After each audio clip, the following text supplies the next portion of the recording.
Hi, you guys, it's Arielle. Welcome back to my YouTube channel. I hope you're all doing well. Welcome to today's podcast, which I have already tried to film 2 times without success.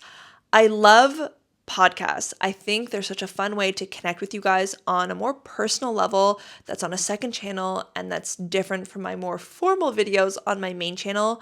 But it is so hard to film a podcast by myself. I don't have anyone who I can bounce ideas off of. I oftentimes get lost in a train of thought. And especially for today's podcast, I think some of the topics are a little bit more emotionally charged. And I'm finding it hard to string together sentences and words that convey how I'm feeling accurately and authentically, but also with clarity. So that is the speed bump I'm having with this podcast.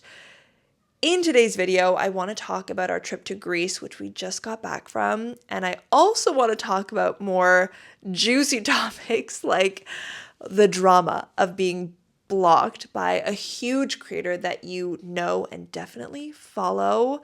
And of course, I also want to give my thoughts on the new Taylor Swift album. So we have a ton of topics to cover. I will leave the timestamps down below in case you want to skip ahead. And I say that because I fear the topic of Greece will be quite long. I think we're going to talk about it for a while for 2 reasons. Number one is anytime I talk about Crete and Greece and I refer to my friends, I refer to certain places and activities, I feel like I'm leaving out a big portion of my audience. If you remember, if you were around at the time, I posted my very first video about the island of Crete and the olive harvest 2.5 years ago. I remember when I posted this video, I had 7,000 subscribers on my channel. So I have significantly grown since then. And I want to make sure that everyone is up to date on the lore of Crete and why Arielle in Paris becomes Arielle in Crete for 1 month every year. The second reason why I think we could end up talking about Crete for quite some time is because it's very hard to bridge the gap between year 1 and year 3 in the trip we just got back from without talking about year 2. And if you guys remember from last year, I did go back to film an update video to refilm the harvest with maybe a new story, and I never ended up posting any content from that trip or hardly any content. I didn't post a big documentary style video like I wanted to. And this was because something very destructive, harmful, and just overwhelmingly sad happened last year. And I don't want to get into the details. I know that factually, if I get into these details, I will hurt people that I love very much, and I don't want to do that. I also don't want to have these emotions and memories resurface that make me feel really upset and hurt. But it's complicated because while I'm dealing with those 2 emotions, I also don't want to allow some man to bully me into silence. So it's a very complicated situation. I'm hoping that you can read between the lines of my storytelling to deduce who I no longer speak to and who I, quite frankly, no longer trust. Honestly, the conflict that happened in year 2 was overwhelmingly sad and completely destroyed me. It was the first time as a content creator that I felt like I got it wrong, and I felt stupid for getting it wrong. I felt stupid for putting my love and trust and loyalty and care and time and money into someone who ultimately completely disregarded, who broke my trust, and who took advantage of me. So it was a very hard feeling to sit with for a very long time. Even today, I reflect on that and I just feel so sad. I wish that things could be different or could have been different. I still don't understand why things went the way that they did, but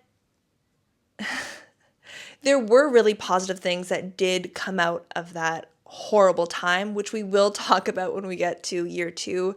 Before we get there, though, I do want to give a quick recap of year 1 and why I ended up in the small village of Ketohorio, which is literally in the middle of nowhere. I'll put a map on screen so you can see what we're talking about. I think as well it's important for me to give this recap because the people and the places that I'm going to talk about in today's podcast will be featured in a very significant way, not just on my channel, but in my life a year from now. I don't want to spoil any secrets, But these people are so important to me. You are so important to me.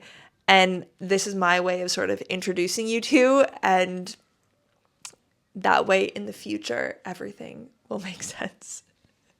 So let's talk about year one. How did we end up on Crete? Why am I so in love with this island and with the village Ketohorio? Essentially, 2.5 years ago, Jean and I booked an all-inclusive trip to the island of Crete. We stayed at this resort called the Austria, which was amazing. It was such an amazing experience. It was the exact vacation that we needed at that time. We ended up going at the end of September. I think we were probably the last week that this resort was in operations, and we chose that week because it was the cheapest. It's like completely off season. I think we ended up paying 600 or 700 euros per person for a week at this all-inclusive resort, flights included. And if you compare that to their summer prices, it's like not even comparable. It's 10 times cheaper. And I don't normally choose to go on an all-inclusive vacation. This was the very first one and only one we've ever done. I do think that when you're staying on a resort, it's sort of this isolated patch of paradise, and you don't really get to experience the more authentic and real parts of a culture. But to contextualize this trip, it was 2 months after I had officially launched my business. And before I launched my business, I had spent almost a year preparing to open this business, including doing business cases, getting funding approved, doing all the paperwork and the administrative stuff. Plus, I was still filming content for my channel. It was just work overload. I was so stressed, and I was like, I need a break or I will have a mental breakdown. And I didn't have it in me to plan a trip. I didn't want to spend weeks planning activities and researching where to go. I just wanted to go to a resort and completely relax. That said, by day 5, Jean and I were itching for something cultural. We wanted to get off of the resort and to actually experience what the island of Crete is like. And the hotel or the resort had an excursion to an olive farm in the village of Ketohorio. Jean and I signed up. The next morning we got on a bus at 8 a.m. The bus took us to the village.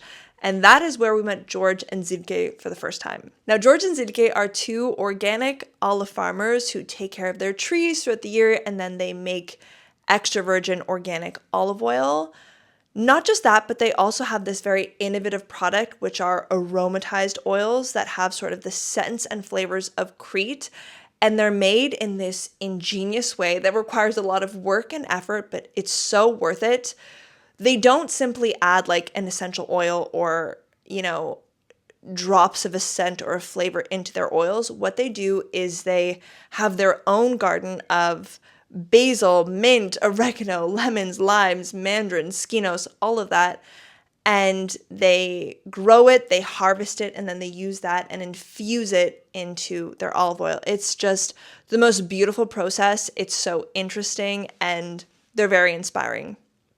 Anyways, we visited their farm, we did a tour, we did the tasting, and we connected almost immediately. I'm a very extroverted person, and I'm also a very curious person. Like, I am just naturally interested in the world, anything that's different from me, whether that's someone's life or their job or whatever it is. I'm just so curious. I could ask questions all day long. That's what I did. And because we were with predominantly French people on this tour, George and I ended up talking a lot because we were speaking English. George doesn't speak French.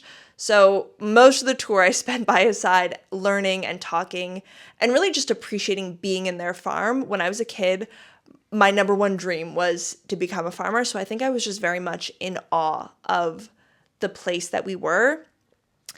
And we clicked so much that by the end of the tasting, I asked them if I could come back and help them with the harvest. Like I said, I had just started my business and I thought I could come, I could document the harvest, and I could also help George with the harvest because I was very touched by the fact that George and Zilke, are very much like a 2-person operation. It's a lot of work for 2 people. And I thought, I'm young and athletic. I could probably help them, whether that's through documenting the harvest or helping in the fields. Like, I thought I could just lend a helping hand, and they were on board immediately. We exchanged emails. I wrote to them as soon as I touched down in Paris, and we decided that I would come back to help with the November harvest. And so that's what happened. I got on a plane, I came to Katorio, and I spent a month living in the village, documenting the life there, documenting the harvest, and following the story of George and Zilke. And as a sidebar, I want to quickly mention that George is one organic farmer that's part of a greater association of organic farmers. I believe there are 7 in total. And I spent a lot of time with this association. I spent a lot of time in the other fields and speaking with the other farmers, but I didn't really feature them as much in my video because my true main character was George. That being said, though, the conclusion of that first documentary or video or whatever is a small interview that I did with a man named Yorgos Karalakis. And today he is one of my closest friends on the island. I really admire what he does. I think we're very similar, and it's just beautiful to me that he ended that video, especially knowing that today we're such good friends. So all that to say, while George was my main character, I did have relationships with a lot of other people at the time. What I realized spending a month in Katorio is that I had found a life and a community of people that I connected with on such a deep level and in a way that I had never before. I loved the work. I loved working in nature and with nature to produce this oil, which everybody has in their kitchen, but that is just so rooted in heritage and Greek culture and tradition. And I loved the people that I was working with. Like, all of these organic farmers are completely dedicated not only to producing the highest quality of olive oil, but they're also very focused on respecting the land and nurturing their land and the island and continuing on this tradition of oil making that is very much aligned with traditional farming and isn't the industrial production of olive oil that you might see in other countries like Spain and Italy or even on other farms. And I thought that was really beautiful. Another aspect that really drew me to this village and this island was the sheer kindness. And I have spoken about this at great length.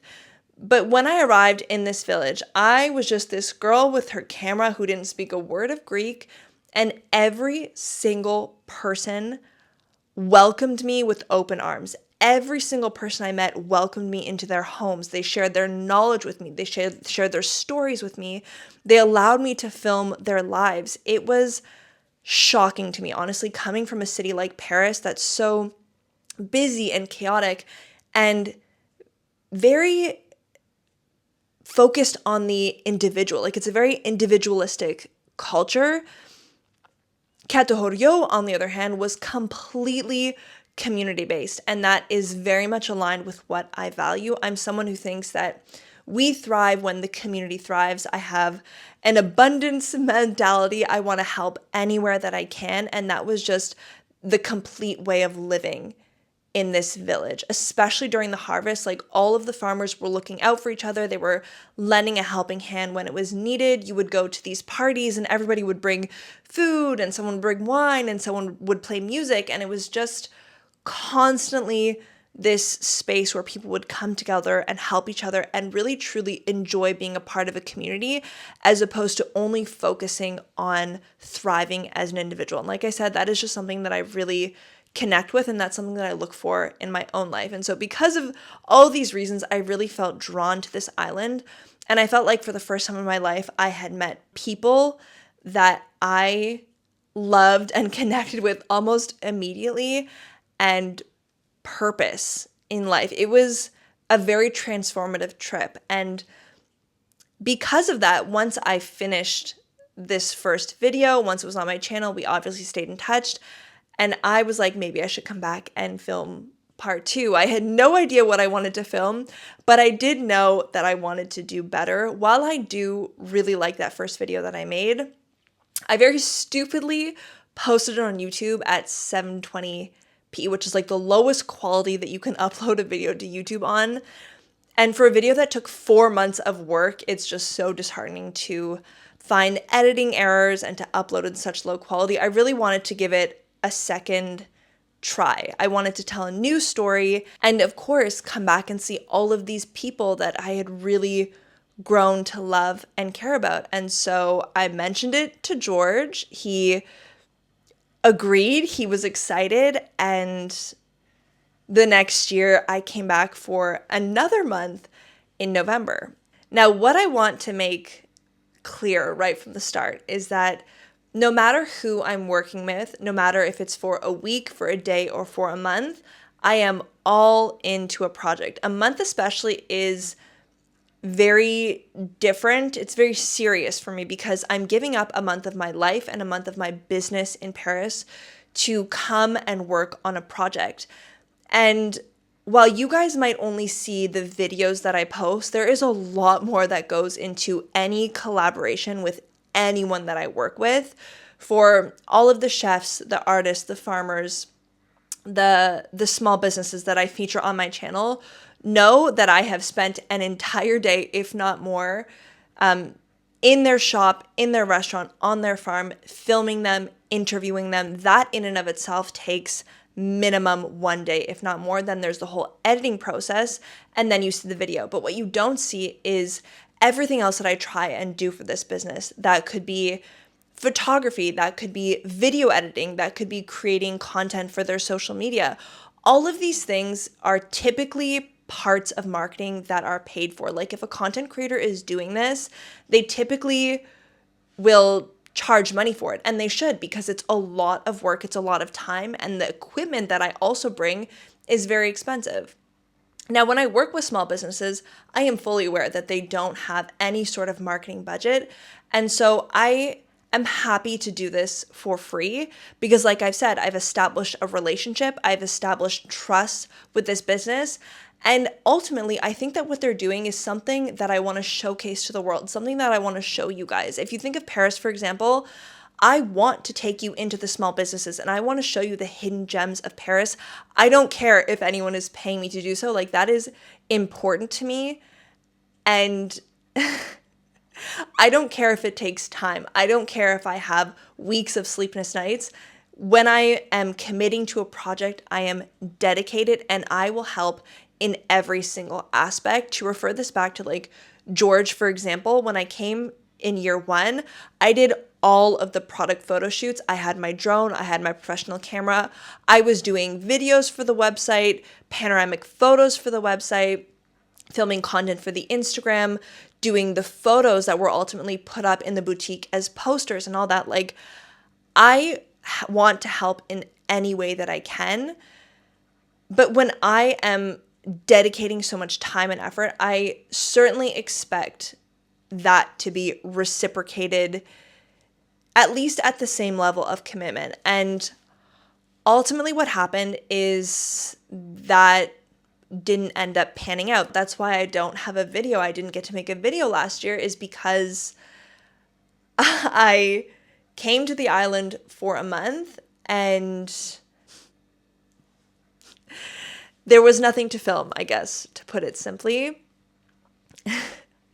And this is where the next major character, I say character, but really she's become a very dear friend of mine, comes into the story, whose name is Sophie. Essentially, when I arrived in Ketohorio, George and Zilke always take care of finding me a place to live. I will pay for my flights, I'll pay for my groceries, but it's very hard, I think, to find an apartment rental for just a month. And so they always very kindly take care of that for me. And the reason I couldn't stay with them in their home is because they were renovating their home at the time. So we had to find an apartment for me, and they always did. The first year I was in an apartment just down the road of the village. And the second year I was staying in a rental of one of their friends, Paul, who I finally got to meet on our last trip, who's fantastic. He was so nice. His apartment was great. But the apartment that he sort of allowed me to stay in had 2 beds in it. And so I arrive and I'm unpacking and, George is like, oh, well, you'll have a roommate. And I was like, I'm so excited. But when I was telling this story to my mom and my sister, I think they were like, what? He just sprung that on you? Like, you got there nobody told you that you were having a roommate, then all of a sudden you have someone living with you. Like, that's kind of crazy. And I was like, I guess when you put it like that, that is crazy. But because I'm so extroverted, I was so excited to have another roommate, someone else who's my age, someone else to spend time with. Like, I was over the moon. And Sophie and I are so similar. Like, this random roommate situation could not have been better. Like, her and I are just, we're so similar in our mentality, in how we were raised and stuff. Like, like I'm saying, there were really positive things that came out of year 2. But essentially, I land, I unpack in this apartment. Sophie comes and joins me. And the way that Sophie is linked to George and Zidke is because Sophie's parents, who live in France, are part of an association that works with the Association of Farmers on Crete. And so this year specifically, at the time when I was visiting, you have this entire group of French people from this association coming to live in Categorio and to spend time with the farmers. And so because Sophie's parents were coming, Sophie was coming along with them. And Sophie doesn't live in France. Sophie lives in Athens or on the island of Amorgos. And at the time, she had just finished work. She was hoping to come to Crete with her parents and, you know, suss it out, see if she liked the island, see if she can find work, and then ultimately like spend winter and spring and see how she liked it on the island. The reason I'm mentioning Sophie's parents is because when I was abandoned, for lack of a better word, by the person I was supposed to collaborate with, they took me under their wing like their second daughter on this trip. And you have to remember, like, I don't have a driver's license. I don't have a car. Categorio is a village. When I come to this village, I can't be independent Arielle. Like, there is no way for me to get around. And so I rely on someone to to include me, for lack of a better word.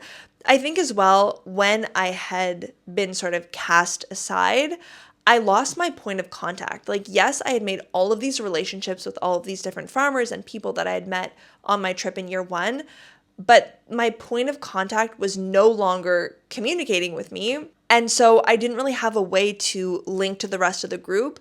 And at least at the start, it was really scary for me. Like, I felt very alone. I had no idea what I was going to do for the next month. I had no idea how I was going to get around the island and do anything other than sit in this apartment for the next 30 days. And so I was so grateful to Sophie's parents. Wherever they went with the farmers, wherever they went with Sophie, they always took me with them. And this is what I'm saying. I knew them for all of 1 hour before they decided to include me in the family in the way that they did. And I'm just so forever grateful for that. And so we spent the first week with Sophie's parents and the farmers and all these French people, and it was so much fun. It was fantastic. The Association of Farmers in Crete had done a really good job of organizing all these events that this Association of French people could attend, since they were coming a long way, and they wanted, they wanted them to have the best time. You know, it was sort of a week of celebration. But once Sophie's parents left, Sophie asked me if she could continue to stay with me in the apartment. And I was like, heck yeah, girl, we are having the best time together. And also I was like, don't leave me alone. Like, you can't leave me alone. So she ended up staying with me. And because Sophie also speaks Greek, she is Greek, she sort of became my new point of contact in a certain way. And her and I, every day, we would just try and go on a new adventure. We would try and find a new farmer to help. We would try and find something new to explore. And this year, I will say, the harvest started very late. The harvest started in December as opposed to November. So that's another reason why I didn't really have much to film, I guess you could say, is the harvest that I came to film was happening a little bit later than actually when I arrived. And so it was Sophie and I against the world. We spent a lot of time with Zilke. We spent a lot of time on the platea. And we were very lucky because the other farmers sort of quickly picked up on the fact that we were a little bit alone. And 2 farmers in particular decided to make it their mission to I don't even know what the right word is, to befriend us, I guess you could say. And that is Haris and Yorgos Karalakis.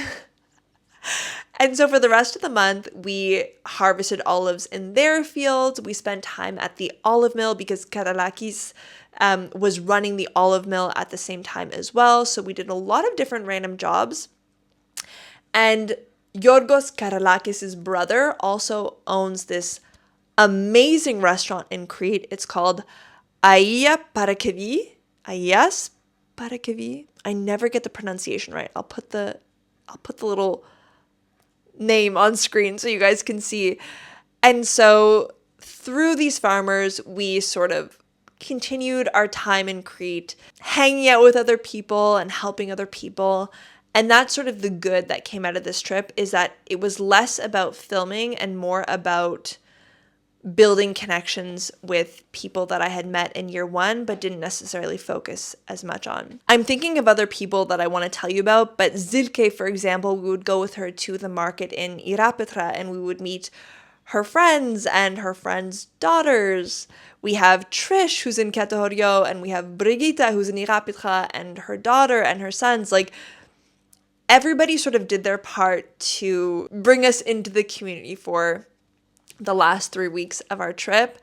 And then we get to our last week in the village, and there was this incident that was the catalyst for the complete destruction of my relationship with someone. And Sophie and I left that incident absolutely shaken up, like very distraught.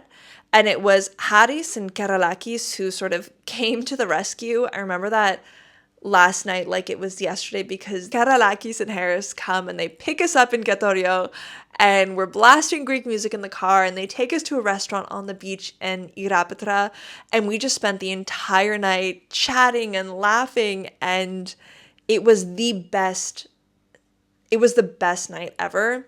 And that's what I'm saying, is a lot of good came from this really terrible incident. Is Sophie, Karalakis, Harris, and I are all very similar. We're similar in our thoughts, in our personalities, in our interests. That's why it was like 4 of the best friends in the entire world just spending one last night all together and absolutely hitting it off. And so I went home and I kept in contact with everybody. Like, I write to Zilke, Sophie, Karalakis, all of these people, I write to them very regularly. And that's why Jean and I decided to go back and visit this year. I really wanted to share my life in Ketohorio and to share all of these people who mean the absolute world to me with Jean. Like, it's very hard for me to explain how important these people are to me, but I know their hearts, I know who they are, and I just love them so deeply. Like, it's just...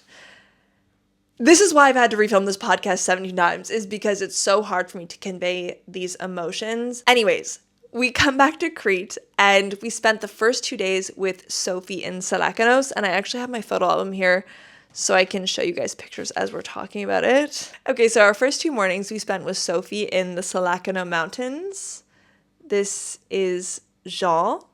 This was our first breakfast in the mountains. And Sophie during the day was working at one of the hotels in the mountains, so we only got to see her in the evenings.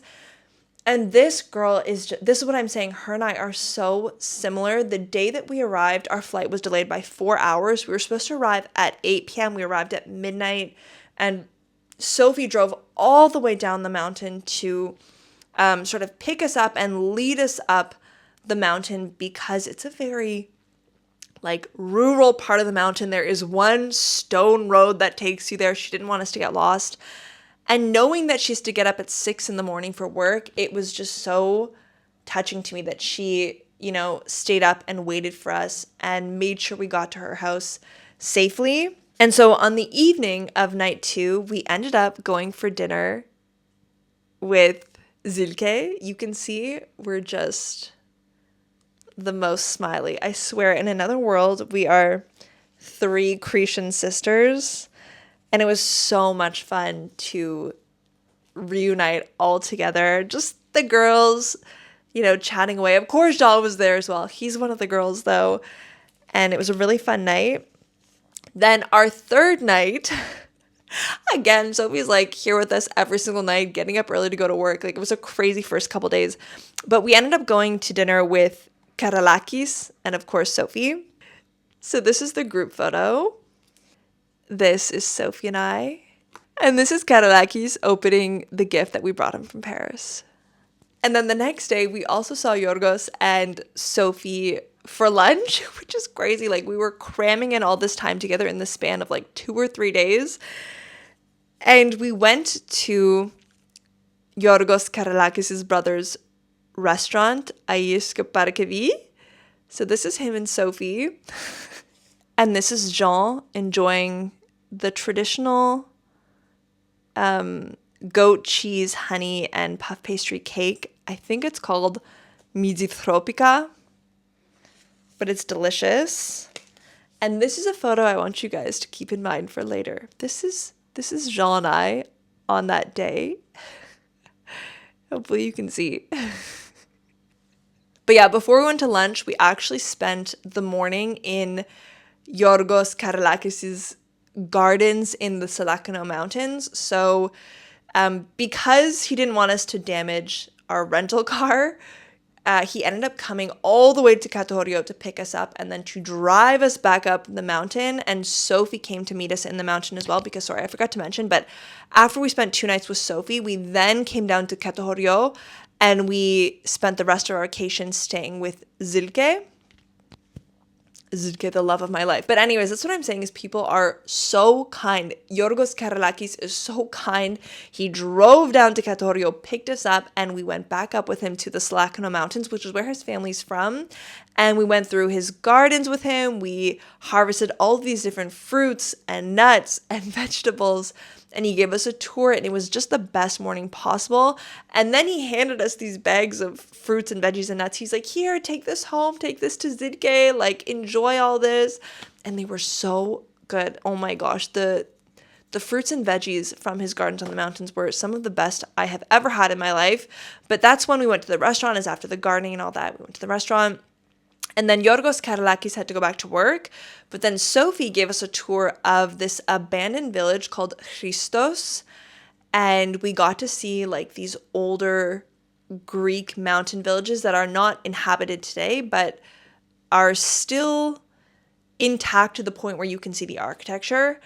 And they actually do a festival every August. And she was like, you guys have to come to the festival next year. That way you can see everything. You can go into the homes. So that is on our list. But anyways, we came home in the evening. And I'll just show you one picture because this was pretty much every single night for Jean and I. Is we played board games with Zilke. This picture cracks me up because it's essentially Jean, Zilke, and I playing Rummy Cube. I'm not sure how you say it, but Rummy Cube. And Zilke is there smoking a cigarette. She's in the middle of putting on this CD of Greek music, and it was just the best time. Zilke is the funniest woman. It's so hard to explain because I'll never be able to catch it on camera, but she is just so funny. She's so sweet. She is like my mother in Crete. She is the most wonderful woman. I loved spending every night with her. And not only would we play board games, but then we would also go and eat at the Platea. We would go to Nico's restaurant. The Platea is essentially like the town square that's in the middle of all these houses. It's approximately a 30-second walk from Zitke's house. So it's very convenient.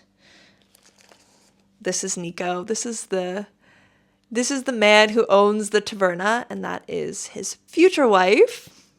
Here's another one of Zilke and Brigitte. She made us a German meal inspired by Oktoberfest because Zilke is German. Here's Jean with a cute cat. And then this is the last photo we took on our trip. This was the morning that we had to leave. Kararakis actually came back and he had breakfast with us and with Zilke, and it was the most wonderful morning. It was the most wonderful morning. I love these people so much. I spent the entire flight home just sitting there smiling, pretty much on the verge of tears because I've never met people that I've connected with in the way that I have with the people in Ketorio and on Crete. And with every fiber in my body, I just want to go back and spend time with them. We've already arranged the next time we're going to see each other. Hopefully Karalakis is going to come to Paris with his daughter. Zilke, I've planned to see her early spring. We have some girl things to do, some planning to do. I can't spoil the secret, but you'll have to stay tuned. So yeah, that was just a quick recap of our trip. I feel like there's so many details that I'm missing, but I think the heart of our trip was Jean got to meet all of these people that I love and cherish. He got to see where I live in Ketorio and all the places that I've really fallen in love with. And for those wondering, Zidike is fabulous. She is fabulous. The olives are fabulous. I won't be back for the harvest this year. I certainly will be back, I think, next year to help Karalakis with his harvest. I'd really like to find a way to get the olive oil to Paris at least. It's very hard to export the olive oil from Crete because the shipping costs are so expensive. And it's hard to compete with other markets that are a little bit more industrialized, like Spain and in Italy. The particularity of Crete and a lot of Greek olive oil is that the trees are ancient trees. They weren't planted with the intention of mass producing olive oil in the same way that a lot of the farms in Italy and in Spain are. I mean, I don't know a lot about the oil there, admittedly, but what you can see from videos that are posted on the topic is that all the trees in not all the trees, I don't want to say all, but a lot of the trees in Spain are like planted in these rows with exactly enough space for the machines to go through and harvest everything with these machines, or at least with the help of these machines. And you really can't do that in Crete. Like, these trees are fragile, they're ancient, it's a lot of manual work, and so the production is a lot more expensive and the quantity is a lot lower. And so that, combined with the fact that it's expensive to export and get the olive oil off the island, is the main reason I think why we don't see a lot of Cretian oil in the supermarkets, despite the fact that it is extremely high quality. So that's in my future projects, is I'd really like to find a way to get some of the olive oil back to Paris, and that way I can, share it with anyone that wants to buy it. But yeah. The trip was very fulfilling, very wholesome. I can't wait to come back. And I think that's that on the topic. Honestly, I feel like I've drawn on for too long about Greece. So my apologies. Hopefully you skipped ahead if you didn't want to listen to this part. And if you have any questions, I would love to hear them down below in the comments. I think sometimes I forget to say things, or I don't tell the story in entirety. So yeah, if you have any questions, let me know. Let's get to my next topic. Oh, there is one smaller topic that I did just want to quickly say, which relates back to my life in Paris, because on our way back home from the Heraklion airport to Charles de Gaulle in Paris, we were obviously on a plane with all French people. It was all the Parisians coming back from their trip. And while I don't subscribe to the idea that all French people are rude, I certainly don't believe that. I do think that those who are rude are a certain level of rude that you only see from the Parisians. And I want to give you these two examples because I nearly lost my mind in the Heraklion airport. The first incident happened when we were going through the TSA check. And, you have the agents that sort of direct you to which line, where you have to go to put your belongings in the bins and have everything scanned. And so I'm following direction. I'm not pressed. Like, I have time. And so I'm putting my bags in the boxes that they give you. The plastic bins that go through the scanner. And everyone is just proceeding normally until this group of French people, this French family, come in front, skip the entire line, and then start taking the bins that the TSA agents were giving to everyone. Because the way it works is you get in your line, the agent hands you a bin, and then you move down the line and you put your belongings in these bins. So they might hand you 3 bins and you move down the line.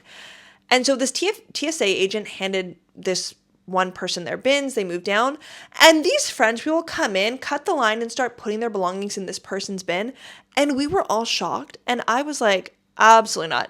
There's a line, people. That's the line. Like, these are the bins for someone else. You will get your bins at the end of the line. And they ended up getting back in line and laughing it off. But I'm like, who does that? Who literally takes away someone's bin like from under their nose? You know, it was just so strange.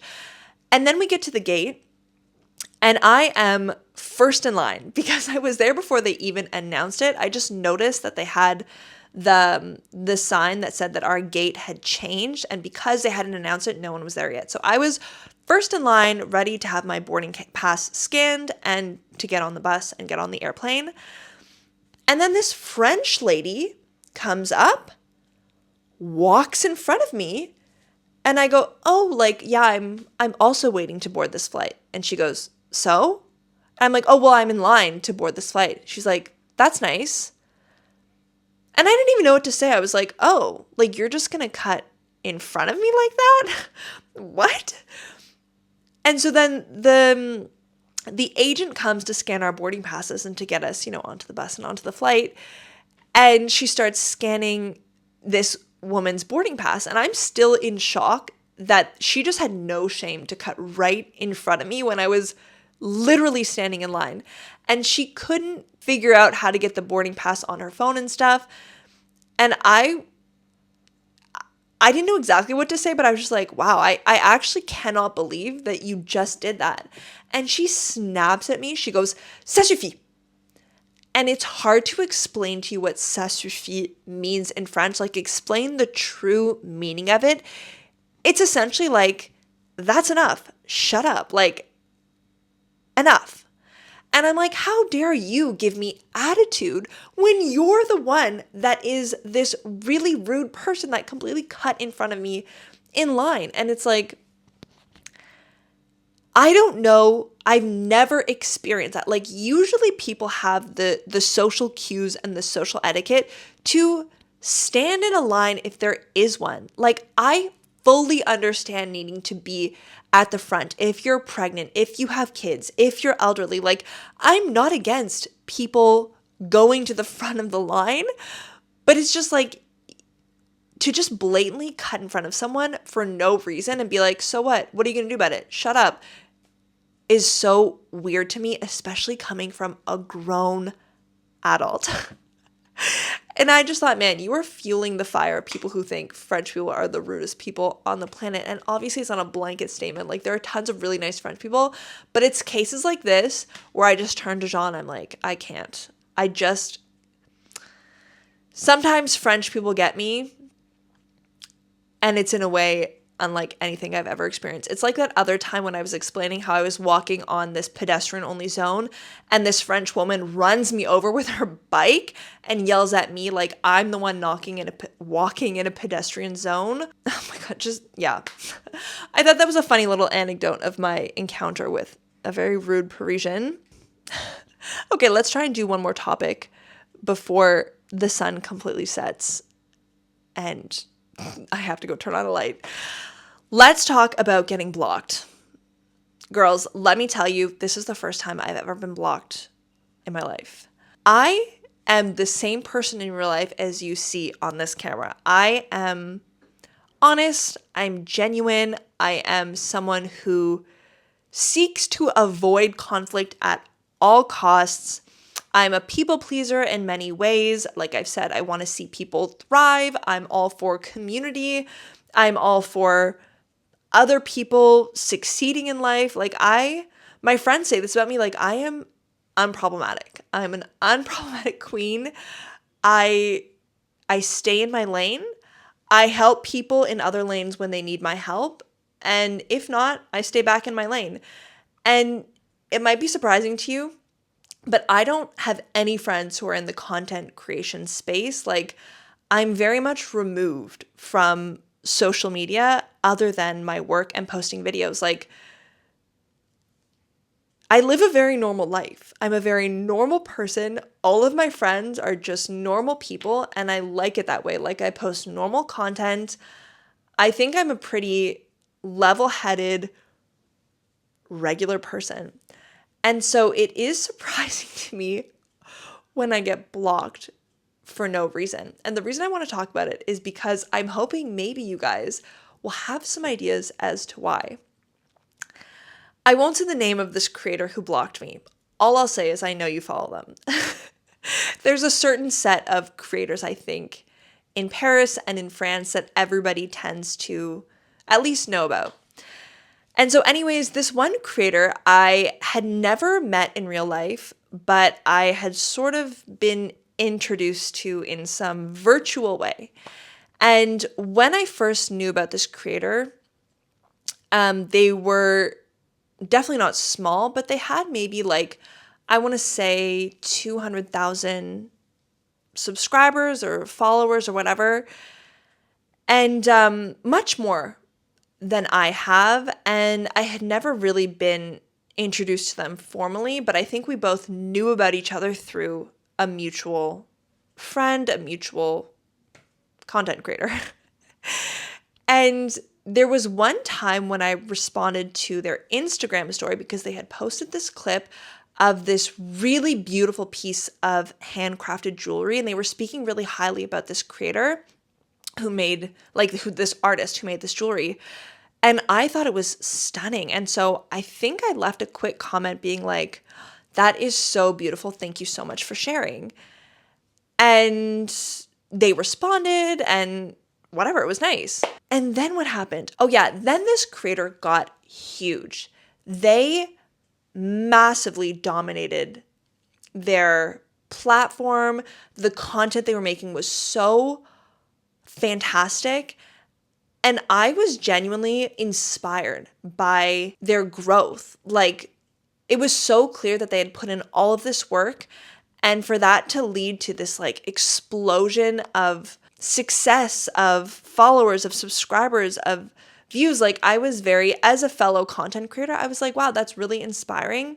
And like I said, I am very much abundance mentality. I'm like, I'm happy to see you thrive. I don't necessarily feel like jealousy or anything like that. I was really excited for them, and I actually sent them a message. I was like, I see your content everywhere. It's so good, and I am so happy for you. You're doing such a good job.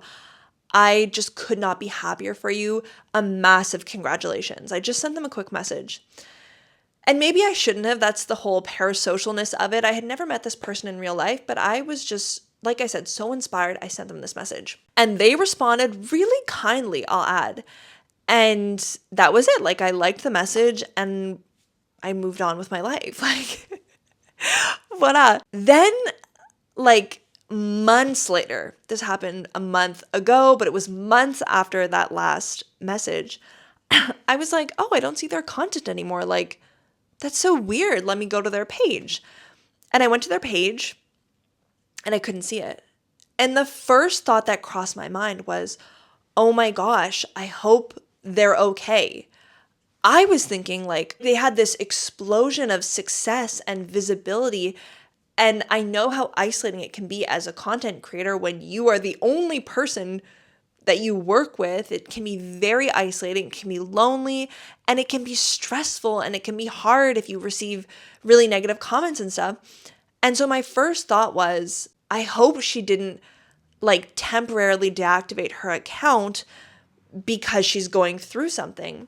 And I debated sending this person a message and offering support or an ear or just, I don't know, some words of kindness. Like, I don't know why, but I genuinely thought, I was worried, okay? And I decided against it because I'm like, I don't know this person in real life. I don't want to pry. Oh my gosh, my battery's gonna die. Okay, I'm gonna pause here. I'll be back in an hour. I need to charge my battery just for a quick sec. Oh, this is so unfortunate. Okay, we're back. And we're at the point in the story where I was no longer seeing their videos. I clicked on their profile. I couldn't see their profile. I thought maybe they were taking a social media break and just decided to leave it at that. Literally, that was it. I didn't think twice about it until 2 months later, maybe a month later, I don't remember, but my friend sent me one of their pieces of content and was like, I really like this creator. I like this style of video. It's really inspiring for me for my own content creation. And I was like, you can see their page? So they haven't temporarily deactivated their profile. I'm just blocked. And I'm telling you, I was shocked. So I turned to Jean. I'm like, Jean, can you search this person? And he does it. And he can see their page. And I'm like, no way. That's crazy. That's crazy because not only have we never met in real life, but we've only had very positive interactions online. And it gets more extreme, okay? Because then I go on TikTok and I'm also blocked by this person on that platform. And I'm like, we have never even connected on TikTok. I didn't even know this person had a TikTok. And it means that they went out of their way to block me on one platform, to block me on another platform, and then to block me on TikTok as well, despite the fact that we had never even connected there. And the last part, which is just crazy to me, is they had a second account that I was also following. It was much, much smaller, like a couple thousand people. And I was following it again, just out of support. Who is texting me? It's Joel. Okay, that's okay.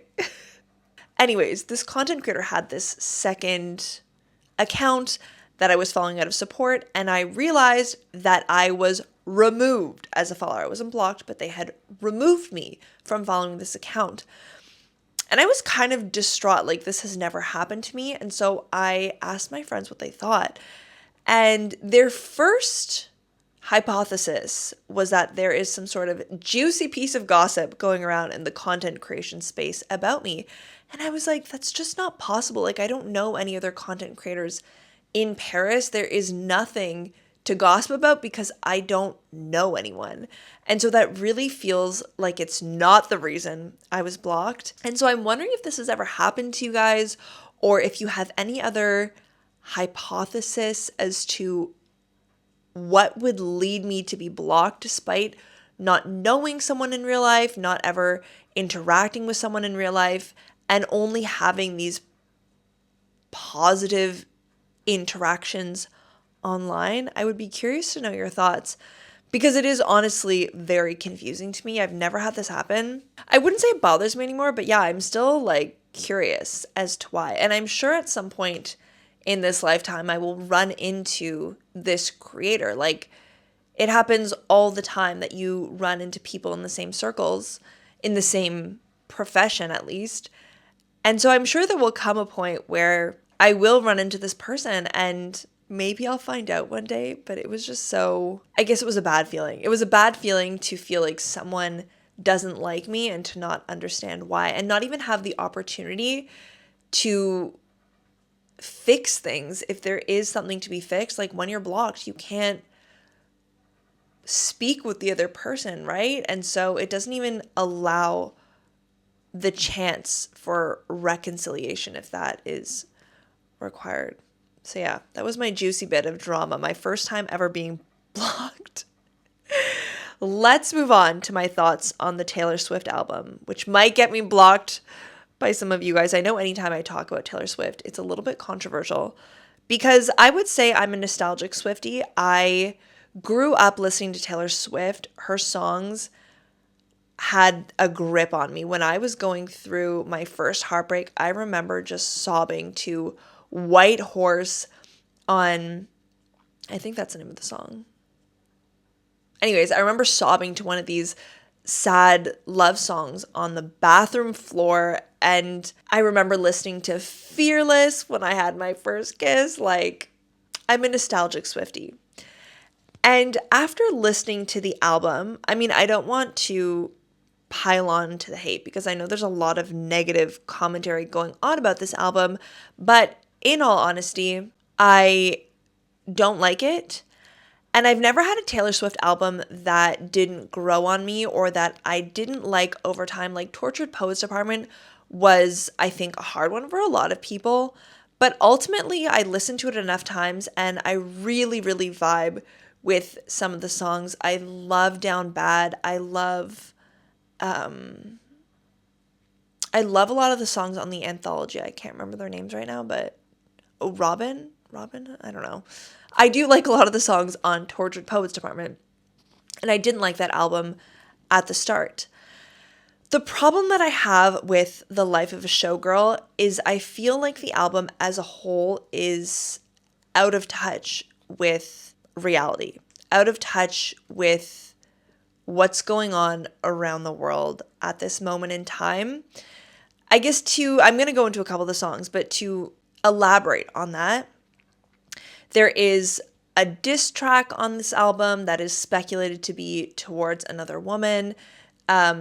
There are a lot of songs. There's a lot of songs that talk about problems that I think pale by comparison when we're looking at a lot of the things that are going on around the world and even in the US and stuff.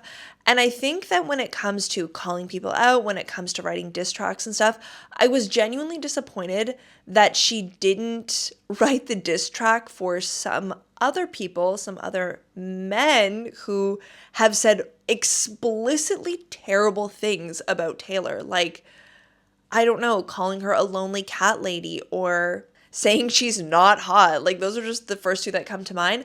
But I do think that it gets a little bit old to write a diss track about another woman in her field when she is dominating her field. It feels very much like she's punching down. And when there are other people who I think deserve to be called out far more than another woman. And again, we don't really know who the diss track is about, but I was disappointed that she didn't take time to make any sort of commentary on the world or be critical of anyone in this album. Man, I talk to myself in the shower about this CD, and I feel like I'm not doing a good job of explaining my thoughts, but maybe going through some of the songs will help me elaborate on my thoughts. So the very first song I want to talk about is the first song where it clicked for me, and that's the song called Honey. And I loved the beat of this song. I remember trying to listen to it in the car, but there was something that was bothering me. And I was like, what don't I like about this song? And I look at the lyrics, and I'll read you the first lyric that really irked me. She goes, "When anyone calls me sweetheart, it was passive aggressive at the bar, and the bitch was telling me to back off because her man had looked at me wrong." The next verse. "If anyone called me honey, it was standing in a bathroom, white teeth. They were saying that skirt don't fit me, and I cried the whole way home." And so I like the idea of this song that her fiance is calling her these names like honey and sweetheart, and he's redefining her experience with these names, because in the past, when people have used the word sweetheart and honey, they haven't meant it in a positive way. They haven't meant it in a loving way like her partner. So conceptually, I really like the idea of the song, but I don't like constantly calling women bitches, and I don't like that all of her negative examples are from experiences with other women. I think it feels tired to call other women bitches. I really do. And when I think of how people have said sweetheart or honey to me disrespectfully, like, my thoughts immediately go to men who have been like, sweetheart, you don't know what you're talking about, or honey, calm down. And I wish she had drawn on those experiences as opposed to just two experiences with women, because the second one, although it doesn't explicitly say woman, she's in a bathroom. So I'm assuming it's another female that, insulted the way this skirt looked on her. And even these examples, I do find them a little bit juvenile. Like, as someone who's also in her 30s, these are not examples that I would be bothered by or even refer to at this point in my life. So yeah, I just didn't like that. And when it comes to this whole thing of calling women bitches, there was another part in the title track, The Life of a Showgirl, the collab with Sabrina. There's a verse, for example, that goes, "And all the headshots on the walls of the dance hall are of the bitches who wish I'd hurry up and die, but I'm immortal now, baby dolls, I couldn't if I tried." Again, I don't like constantly referring to women as bitches. Like, I think it turns me off of the music. Another song that really, really got me thinking about who is this artist that I'm supporting was the song Cancelled. And again, we don't know who it's about, and it doesn't even matter who it's about. But if you look at the lyrics, she goes, "Good things I like my friends canceled. I like them cloaked in Gucci and in scandal." Later in a verse, she goes, "If you can't be good, then be better at it. We'll take you by the hand and soon you'll learn the art of never getting caught." And so, number one, it means you like your friends canceled. And I can't relate to that because while cancel culture is a whole other topic, I can't say that I like my friends canceled and cloaked in Gucci and in scandal. I like my friends that take accountability, that are responsible and respectful and good people, and aren't people that need to fake being good, like she says in the last verse that I read.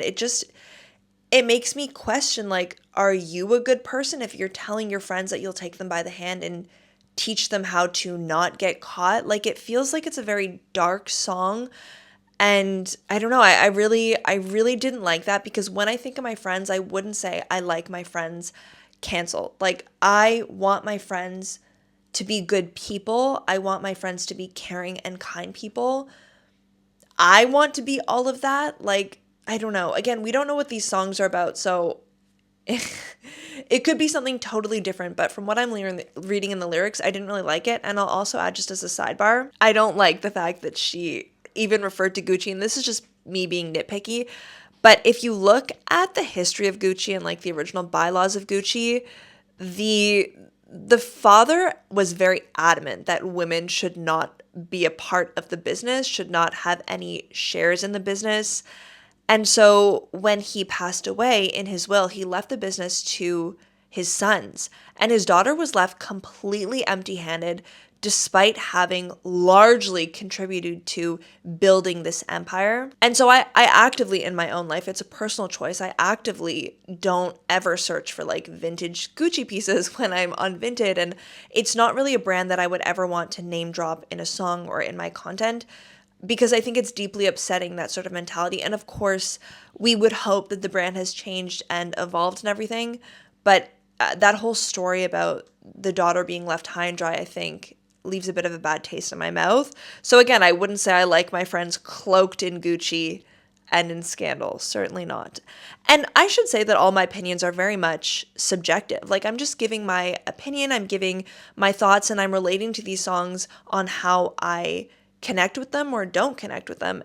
And it's really just subjective. Like, I'm not trying to say that my opinion is the full truth or the whole truth. Another song I really didn't like is Wood, and I know that people like it. It's a bop, the beat is great, I get it, but it's just not the type of song that I listen to, I guess, and it's not something that I expect from Taylor Swift, and it isn't bad just because I don't expect it, but it's not, like, the lyrics just aren't for me, I don't think. There's one lyric, the first lyric that I heard, that sort of made me,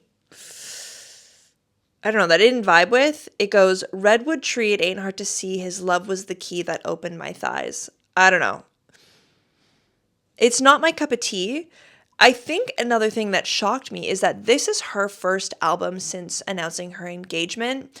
It's the first, I think, album where she really has the chance to write songs about Travis, about her relationship, about how she feels, in a similar way that she was able to for Joe Alwyn when she was dating him. Like, there's a bunch of love songs that she's written about Joe and stuff.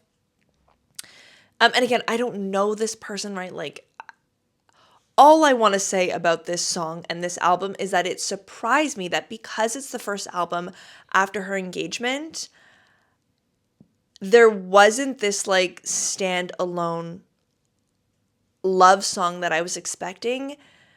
I guess Wish List kind of is, but my point is, if I was releasing an album and I had just gotten engaged to Jean and you asked me to write some songs about Jean, I would never write Wood. That would not be the first song that I write about my future husband. I think that Wood is describing a physical trait, right? And while I think Jean is the most handsome man in the world, his physical traits aren't necessarily what I admire most about him. I love his heart. I love who he is as a man.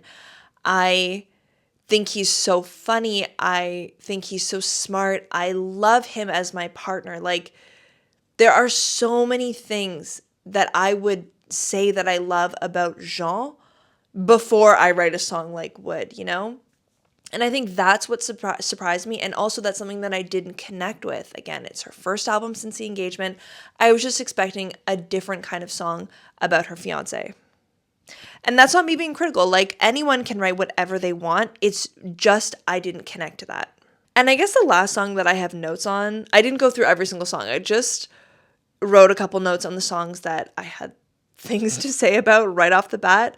But Wishlist is another one that I really didn't vibe with. I feel like in the song she's listing off all of these things that she thinks is trivial and maybe less than, you know, people that want to play for Real Madrid, that want a fancy car, that want a big butt, that want an Oscar, that want a Palme d'Or. And she says all she wants is her man. And it's okay to want that. Like, that is absolutely fine. But again, it's just not messaging that I connect with, because as a business owner, as someone who's very entrepreneurial, I love Jean with my whole heart, but he's not the only thing I want. I obviously want to be successful in my business. I want my friendships to thrive. I want to spend time with my family. Like, there are so many things on my wish list. And I think it would be very hard to say that the only thing in the world that I want is my husband, you know? So that's why I didn't vibe with that song. And I also thought it was kind of out of character for her to toss away these massive achievements like a Palme d'Or and an Oscar, which Taylor has always wanted. Like, Taylor loves awards, you know? Or at least that's the impression we get. And so it did feel a little bit out of character for her to toss all this aside just because she wants to be married. I also thought the line, "We tell the world to leave us the fuck alone and they do," was a weird one, because if you don't want anyone bothering you, like, you don't have to release an album. You don't have to go on a press tour. I don't know. Like, if you're telling everybody to fuck off, like, you can also step out of the limelight. You know what I mean? And then the last line that I really didn't like, she goes, "Bring me a best friend who I think is hot." That is literally not how I would describe my relationship with Jean. Jean is not my best friend that I just think is hot. Like, he is so much more than that. And that's what I'm saying. All of these lyrics feel like they're a little bit superficial. And because of that, I just don't connect with them. So overall, what I can say about this album is that I feel like I have aged out of Taylor Swift. I feel like her songs are no longer aligned with my interests in a way that it's a little bit disappointing. And the thing is, I would be okay if the lyrics were bad, if they were cringy, you know, if the beats were more poppy and upbeat than what her previous albums have been. That's not my issue. I just really don't connect with any of the lyrics, and I actually feel opposite to a lot of those lyrics. So I think that's the first reason why I didn't love the album. Again, this issue comes up every single time she releases an album, but I do think her releasing 30 variants is not only excessive, but really abusive to her fans. The most recent example is today. She just put out the digital album where you can purchase all of the songs with all of the voice notes. And before she released this, she released 4 different albums, each one with a different voice note. And so you had to buy all 4 to get all of the voice notes. And to sell that and to have people buy that and then ultimately release an album that has all the voice notes on it that people could have just purchased, as opposed to buying 4 more albums, I think is very greedy. I think that's dishonest. It's about everything. It's about the greed. It's about the dishonesty. It's about the waste. Like,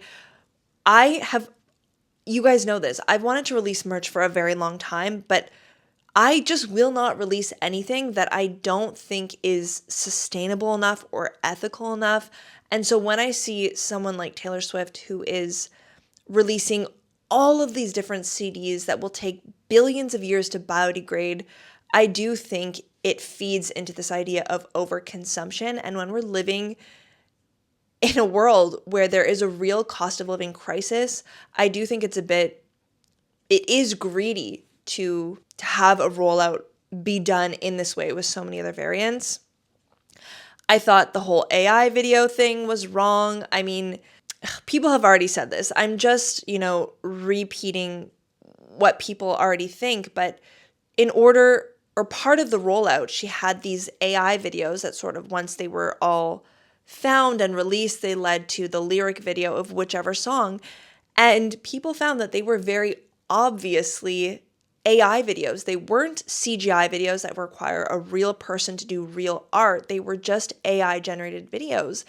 And people were very intelligent about how they went about and found that these were AI. Like the first example that comes to mind is the treadmill in one of the videos that has a mop function. Like that's so obviously AI. Or the hanger that kind of like disappears and isn't properly like graphically made. And I think as someone who is constantly advocating for artists, I do think that when you have that amount of wealth and you can very easily pay for artists to create these animations, I think it's a bit deceptive and a bit dishonest to make your promotional content with AI. I think that's it. I do think the album does have good vibes. Like I said, I really wanted to love the song Honey. I just wanted to play it again and again in the car, but I couldn't get past the lyrics. And so I think there is production value on this album. And if Taylor Swift is happy, I'm happy for her. But that doesn't mean that I have to love the album she puts out. So yeah, let me know what you guys think on the new album, if you've listened to it, what your thoughts are. I honestly love hearing your opinions, even if there are ways that we disagree. I think it is so interesting and helpful to hear other people's thoughts on a topic. I think that discussion gives us new ideas and allows us to change our mind. I mean that because on my other channel, I posted a video about like things that I would recommend and wouldn't recommend. And there are times when people fully disagree with me and they give their reasoning, and I'm like, that makes a lot of sense. Like, thank you for sharing that. That has given me new perspective. And so, yeah, I would love to hear your thoughts is my main point. I think that brings us to the end of today's video. After all these attempts to film and the battery dying, I think at this point we can wrap things up. I hope you enjoyed this podcast. It's been so long since I filmed one. I really hope to get back into the swing of filming them more regularly. Like I said at the start, it is a little bit anxiety inducing when I'm filming alone. Like I really do trip over my words sometimes and it can get frustrating. So I have to get better at that as a creator. But I do hope this podcast was fun. I can't wait to read your comments down below. I hope you have a great week and I'll see you in the next one.